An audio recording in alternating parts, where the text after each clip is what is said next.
Hello, welcome to Royal Black and Elite. I'm Lady TrenettWIlson, your lecturer and social historian.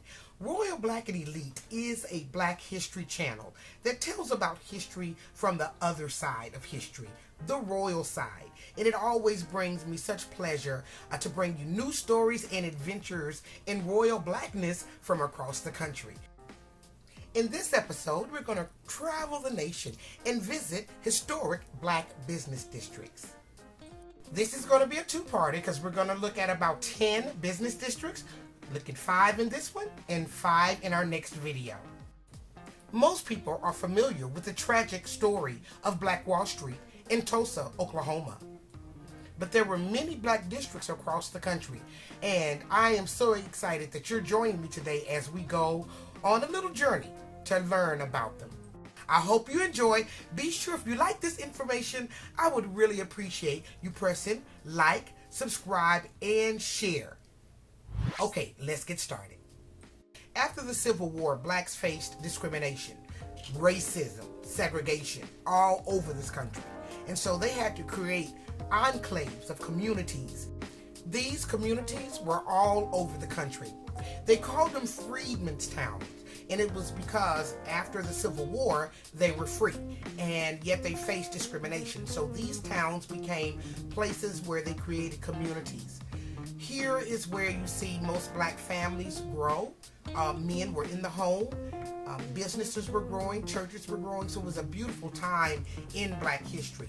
And in Dallas, there was a street called 10th Street. It was the 10th Street District. Now, the 10th Street District was initially settled in 1845 by a slaveholder named William H. Hoard, and he was from Tennessee. They called the area Hoard's Ridge. Well, while overseeing Hoard's Ridge, news came in 2 years late. We're not going there, but Lincoln had signed the Emancipation Proclamation, and so the slaves were free. Hoard gave the slaves 10 acres, and together with former slaves who were migrating to the Texas area and to Freedmen's Town during the Reconstruction time, 1865 to 1869, they were looking for a place to call home because of the discrimination. And so they established these Freedmen's Town. Now, in 1887, Dallas really took off, and it was because of the investment of a man named T.L. Marsalis. Thomas was a grocer, he was a landowner, and he wanted to develop that area. So they changed the name from Hoard's Ridge to the 10th Street District. But through his investment, Black companies were also birthed. So they had dry cleaners, schools, churches. The 10th Street really saw the growth in the development of the Black community, and they were well-to-do. By the 1920s, however, the community did take a hit because of the Great Depression, and so did Mr. Marsalis. His investments began to tank, and the community began to suffer from violence, people moving out, looking for more jobs, and so we did see a decline. But if you're ever in the Dallas area and you want to see a historical district, go down to 10th Street and see where Dallas's Black Wall Street once existed. Now we're going to go to Washington, D.C., to a very famous cultural area called U Street. U Street grew between the 1900s and 1950s, but in fact, it really is on the upswing now. There's been a lot of regentrification, but it is still a very thriving area.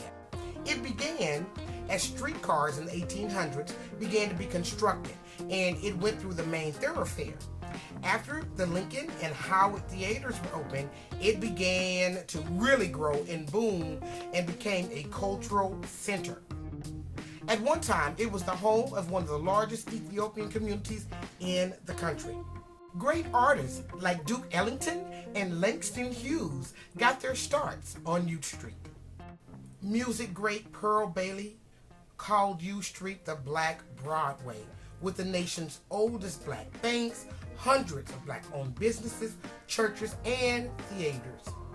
U Street was the mecca and the epicenter of everything Black. Following the 1968 riot, U Street began to decline. It made a brief rebound in the 90s. and then it went down again. But it's on the rise again. And if you're in the Washington, D.C. area, if you want to see some real D.C. history, stop by U Street and see history in real life. Now we're going to the Peach State down south in Atlanta, Georgia, and we're going to visit a street called Sweet Auburn Avenue. In 1906, before the Atlanta race riots, just like all the other communities, blacks were moving into segregated communities where they were owning their own businesses. And in Atlanta, this was just a little bit outside of downtown. Blacks began to move from integrated communities to create their own space west of downtown. Now, Atlanta is most known for the civil rights movement, and within that movement there were a lot of elite and well-to-do blacks and white people who gave to the civil rights movement. Because of the movement and the amount of money that was flowing on Auburn Avenue, John Wesley Dobbs called Auburn Avenue the richest Negro street in the world. It was the home of Atlanta's first black insurance company. It had newspapers, nightclubs, homes, churches. It was and continues to be a black mecca. And if you visit Atlanta today, they've created a loop connecting the MLK Jr. National Historic Park to downtown Centennial Olympic Park. So if you live in the area or are visiting Atlanta, make sure to stop by Sweet Auburn Avenue. Now we go to the Music City, Detroit, Michigan, and we're going to visit a place called Black Bottom. Called Black Bottom because of the rich soil. Black Bottom is most known for its illustrious clubs and black life. We could find Billie Holiday, Sam Cooke, and Ella Fitzgerald singing in the clubs. It ran right beside another place, another city called Paradise Valley. And so even though there were two different locations, most of the time people considered them one place.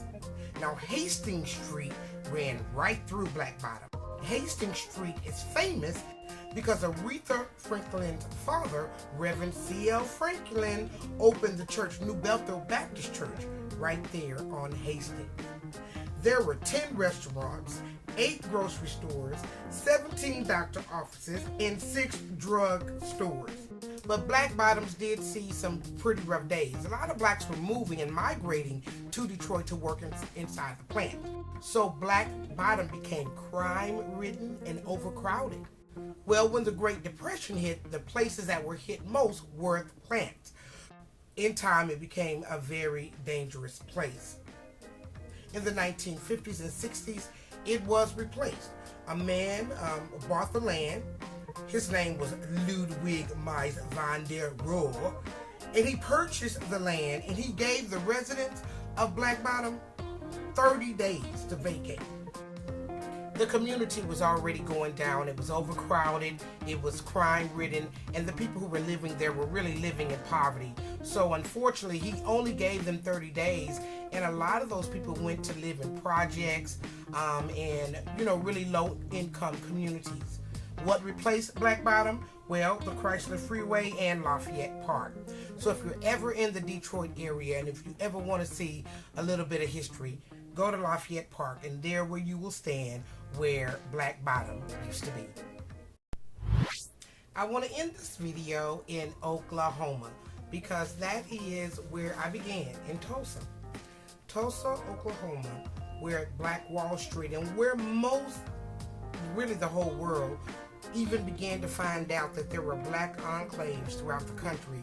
Like we've already discussed a little earlier, in Oklahoma, just as in other cities across the country, black people had to create their own communities. And the people of Greenwood, Oklahoma had done just that. They had built stores, barbershops, salons, jewelers, restaurants. There were doctors and dentists, movies. I mean, it was a thriving black community.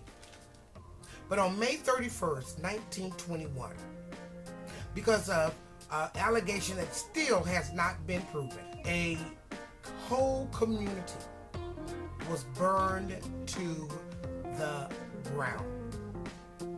A white mob went into Tulsa, Oklahoma, and destroyed 35 square blocks.